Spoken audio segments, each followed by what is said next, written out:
আসসালামু আলাইকুম আমার ভাই ও বোনেরা, আজকে আমি একটি ডিমের রেসিপি দেখাবো। আমি এখানে বেশ কিছু ডিম নিয়ে নিয়েছি সিদ্ধ করে, টমেটো, কাঁচামরিচ। চলে আসছি রান্না করার জন্য। কড়াই গরম হয়ে গেছে, তেল দিয়ে দেব। তেল গরম হয়ে গেছে, পেঁয়াজ দিয়ে দেবো আধা কাপের থেকে একটু বেশি।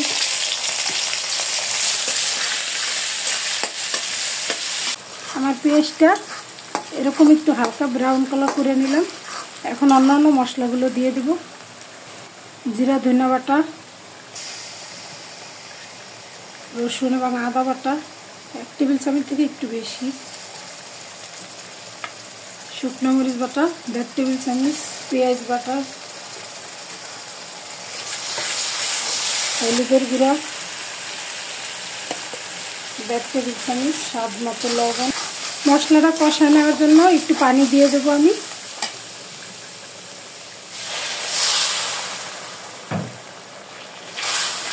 সুন্দরভাবে মশলা কষায় নিতে হবে। টমেটোগুলোও দিয়ে দেবো ভালোভাবে কষা নেওয়ার জন্য।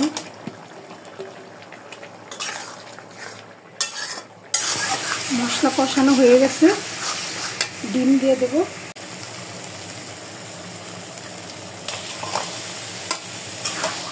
মশলার সাথে একটু মিশিয়ে নেব ভালোভাবে।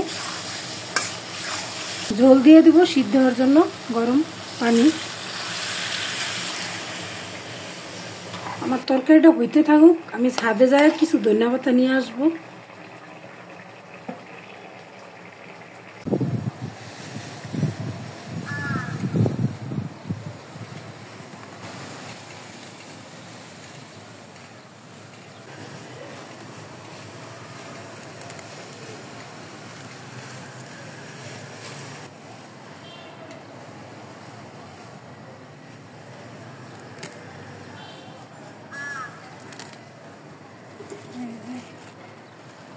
এই যে ধনিয়া পাতা উঠাই নিলাম।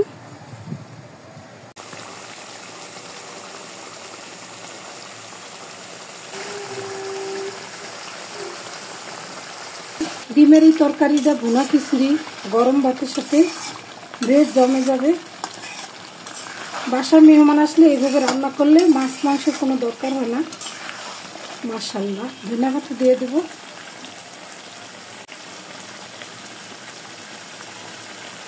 ধনিয়া পাতা দিয়ে এত সুন্দর স্মেল, বাজারের থেকে এত সুন্দর স্মেল আসে না।